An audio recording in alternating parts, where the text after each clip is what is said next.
Hello friends, welcome to your favorite channel GK Perfect. তো অলপ আগতে জাষ্ট জুডিচিয়েল এছিষ্টেণ্ট গুৱাহাটী হাইকোৰ্টৰ যিটো প্ৰিন্সিপাল চিটৰ এক্সাম গ'ল সেইটোৰ ৰিটেন এক্সামৰ ৰিজাল্টটো দিলে। এতিয়া আমাৰ নেক্সট ষ্টেজ হ'ব। এতিয়া প্ৰথমতে আমি চাই লওঁ যে ৰোল নম্বৰবিলাক কি হয়, মানে কোনে ৰিটেনত ক্লিয়াৰ কৰিলে। আৰু লগতে ডেটটো হ'ল যে ৰিটেন এক্সামৰ ডেটটো আছিল 31 মে 2026 হৈছিলে। তো এতিয়া প্ৰথমতে প্লেচটো দিছে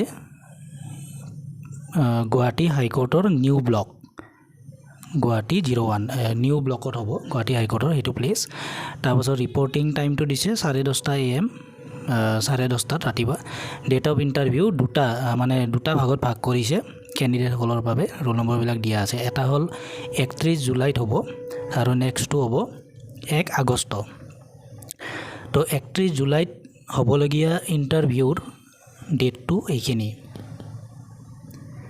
10129 10147 50 10306 10847 11366 11627 11744 11760 and 12021।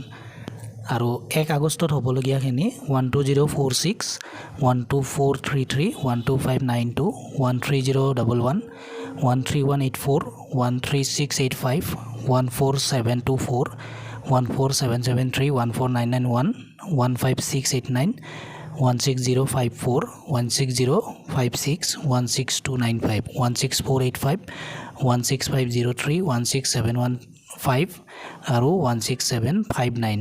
তো এইকেইজনে ৰিটেনটো ক্লিয়াৰ কৰিছে। তো তোমালোকক মই কংগ্ৰেচুলেশ্যন জনাইছোঁ। এতিয়া তোমালোকে নেক্সট ইণ্টাৰভিউৰ বাবে প্ৰিপাৰেশ্যন কৰা। ইয়াত লিখা আছে no individual call letter will be issued to any candidate in any mode. এক্সট্ৰাকৈ আৰু কল লেটাৰ দিয়া নহয়। এতিয়া কথা হ'ল কি ডকুমেণ্টছ লৈ যাব লাগিব, এইটো বহুত ইম্পৰ্টেণ্ট হয়। Above mentioned candidates are directed to bring the following testimonials in original along with a set of self-attested photocopies।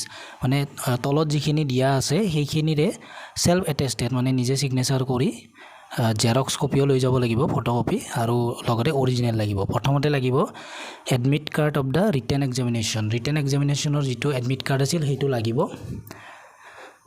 তাৰপাছত মেট্ৰিকৰ আৰু হাই ছেকেণ্ডেৰী মেট্ৰিকৰ এডমিট কাৰ্ডখন ডেট অফ এজ প্ৰুফৰ কাৰণে লাগিব। তাৰপাছত মেট্ৰিকৰ মাৰ্কশ্বিট আৰু পাছ চাৰ্টিফিকেটটো লাগিব। হাই ছেকেণ্ডেৰী ফাইনেল ইয়াৰৰ মাৰ্কশ্বিট আৰু পাছ চাৰ্টিফিকেট লাগিব। আৰু ডিগ্ৰীৰ ফাইনেলৰ পাছ চাৰ্টিফিকেট আৰু মাৰ্কশ্বিটটো লাগিব। তাৰপাছত ভেলিড কাষ্ট চাৰ্টিফিকেট, যিসকলৰ মানে OBC ST SC যি হয় সেইসকলে কাষ্ট চাৰ্টিফিকেটটো লৈ যাব লাগিব। তাৰপাছত ফিজিকেলি যিটো থাকে আমাৰ PWBD চাৰ্টিফিকেট যিটো থাকে যিসকল ডিজেবিলিটিজৰ সেইটো লাগিব। Valid employment exchange registration certificate সেইটো লাগিব। তাৰপাছত no objection certificate from the present employer only for those who are presently working in government services. যিসকলে গভমেণ্ট জব কৰি আছে অলৰেডি, সেইসকলে যদি কোনোবাই এপ্লাই কৰিছে তো সেইসকলে যি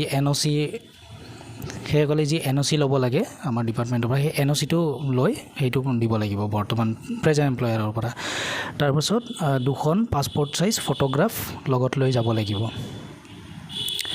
Self-attested photocopies of the above mentioned testimonials are to be submitted at the time of document verification। Document ভেৰিফিকেশ্যনৰ টাইমত এই যে গোটেই ডকুমেণ্টছখিনিৰ অৰিজিনেলখিনিতো থাকিবই, তাৰে লগতে জেৰক্স যিখিনি লৈ যাবা তাত তোমালোকে ছিগনেচাৰ কৰি লৈ যাবা নিজৰ। তো সেইটো মানে ডকুমেণ্ট ভেৰিফিকেশ্যনৰ টাইমত ছাবমিট কৰিব লাগিব।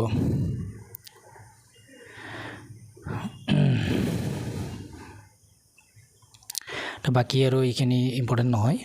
তো এইটোৱে ইম্পৰ্টেণ্ট আছিল। লগতে যিসকলে ৰিটেন ক্লিয়াৰ কৰিছে তোমালোকক মোৰ ফালৰ পৰা কংগ্ৰেচুলেশ্যন থাকিল। এতিয়া তোমালোকে ভাইভাটো যদি প্ৰিপাৰেশ্যন কৰিবৰ কাৰণে গাইডেঞ্চ লাগে তেতিয়াহ'লে মই এটা ultimate viva preparation for JAA বুলি এটা বনাইছিলোঁ। সেইটো একচুৱেলি যিকোনো এক্সামৰ কাৰণে এপ্লিকেবল হয় আৰু তাত মই যেতিয়া গুৱাহাটী হাইকোৰ্টৰ বৰ্তমান 2টা ভাইভা দিছোঁ তাৰে এটাত মই সিলেক্ট হৈছোঁ প্ৰথমবাৰতে তো তাৰ মই এক্সপিৰিয়েঞ্চটো শ্বেয়াৰ কৰিছোঁ লগতে কেনেদৰে ভাইভাৰ প্ৰিপাৰেশ্যন কৰিব লাগে সেইটো গোটেইখিনি ডিটেইলছত বনাইছোঁ তো সেই ভিডিঅ'টোৰ লিংকটো মই ইয়াৰে ডেছক্ৰিপশ্যনত দি দিম তোমালোকে সেইটো চাই ল'বা সেইমতে তোমালোকে প্ৰিপাৰেশ্যন কৰিব পাৰিবা আৰু সময় ধুনীয়াকৈ আছে নোটছ পাতিও বনাব পাৰিবা ভিডিঅ'টো চালে গম পাবা কি নোটছ বনাব লাগে তাৰ কাৰণে তো আজিৰ ভিডিঅ'টো ইমানেই আছিল বাকী তোমালোকে এতিয়া সময় নষ্ট নকৰি সোনকালে ভাইভাৰ বাবে প্ৰিপাৰেশ্যন আৰম্ভ কৰি দিয়া তো আজিলৈ ইমানেই আছিল বাই বাই